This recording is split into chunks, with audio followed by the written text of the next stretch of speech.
The Batman has been my most awaited movie of the year. I mean, calling myself a Batman fan would be an understatement to say the least. Batman's one of my favorite fictional characters, and from the trailers and interviews, it seemed like Matt Reeves' take on the Caped Crusader could do justice to the character. And I can say that this is, without a doubt, worth the hype. Is it a masterpiece? I mean, I think I would consider it one. It's not my favorite comic book movie, but it does not have to be for me to think it's great. So now there are going to be spoilers for the movie, and I'm warning you. Let's begin. I think this film manages to adapt the nature of the character of Batman and Bruce Wayne perfectly. I love that Bruce Wayne has a lengthy monologue at the start of the film. He talks about Gotham and how seemingly hopeless it is. Is it even worth fighting for a place that never wants to change? Is it possible to change the cesspool of a city than to run from it? Subjective filmmaking is very rare in comic book films, and this monologue allows us to enter the headspace of the character of Bruce Wayne. It was reminiscent of the Batman Year One comic book and Mask of the Phantasm, where Bruce questions his choices of being Batman. Bruce wonders that even after being Batman for 2 years, is he really making a difference? Are his actions worth something? This is the setup for what eventually pays off to be his character arc. I love the way Batman is introduced here. By showing less of him, the scene gains more suspense. We see the criminals and outlaws of Gotham in fear as they suspect Batman might be watching them amidst the shadows. With Batman's narration along with the outstanding Michael Giacchino score, which continues to slowly build to a crescendo, which adds to the sense of this impending doom. Batman feels like a looming threat that can attack you from anywhere. We see his effect on the city's criminals and understand how feared he is. He really feels like a dark creature of the night, and that only makes him more terrifying. But that's who Batman is, and that's the impact that he wants to make. We also get to see very little of Bruce Wayne because for the major portion of the film he's Batman. But it works because Bruce Wayne isn't his real identity, that is just a facade he puts forth for the public.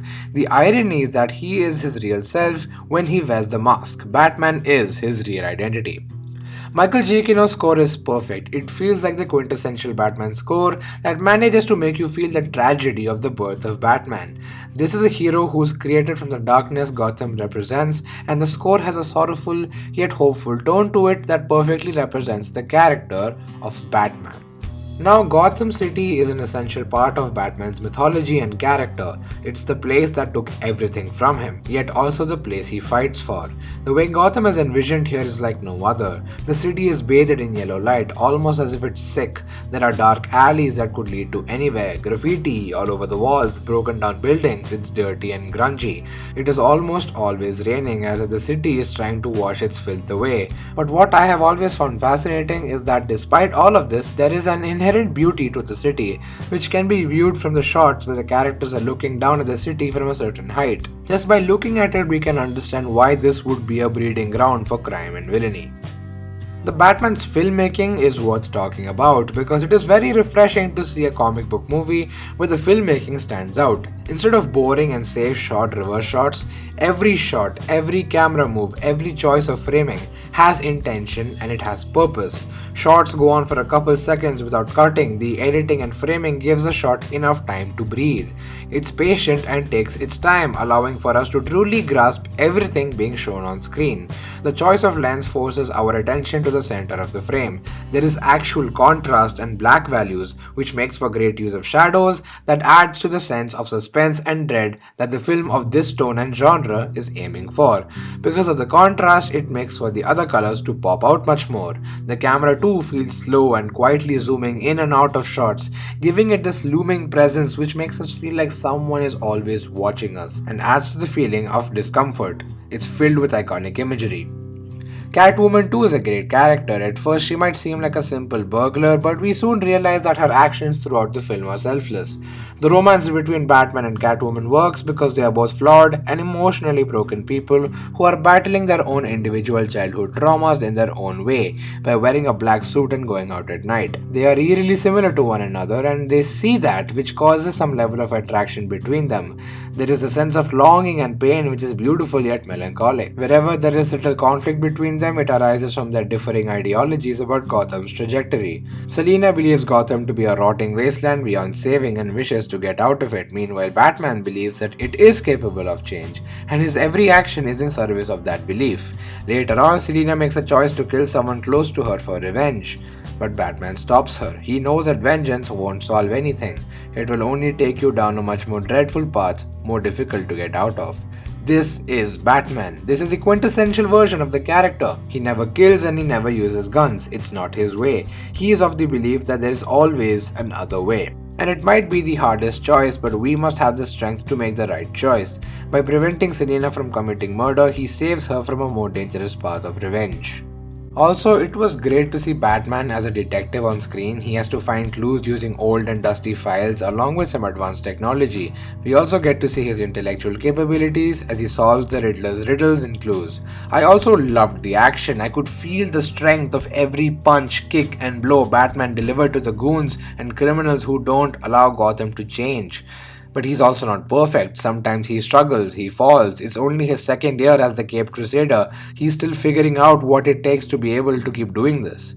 During the Riddler's first murder, Batman is solving the case, but to him it's just another murder. But when he realizes that the victim had a young son who initially found the body, the case becomes personal to him. Because he realizes that this traumatic event for the boy can cause him to end up just like Bruce.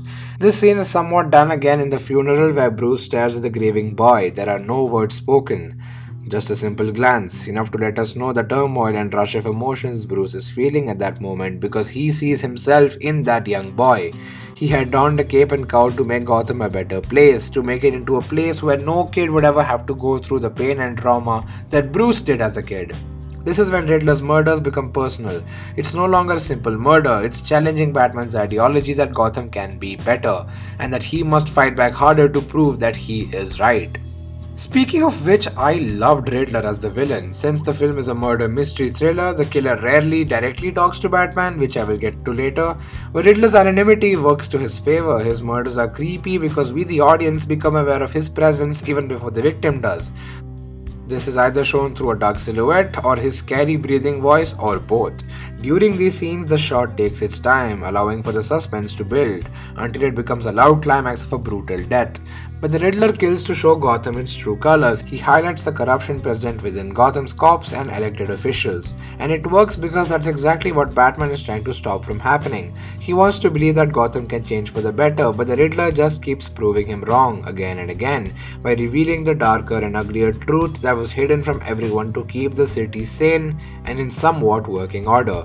Riddler has an impact on Gotham citizens as some of them help him in his crusade, and his actions are Gotham's sins returning to fight back.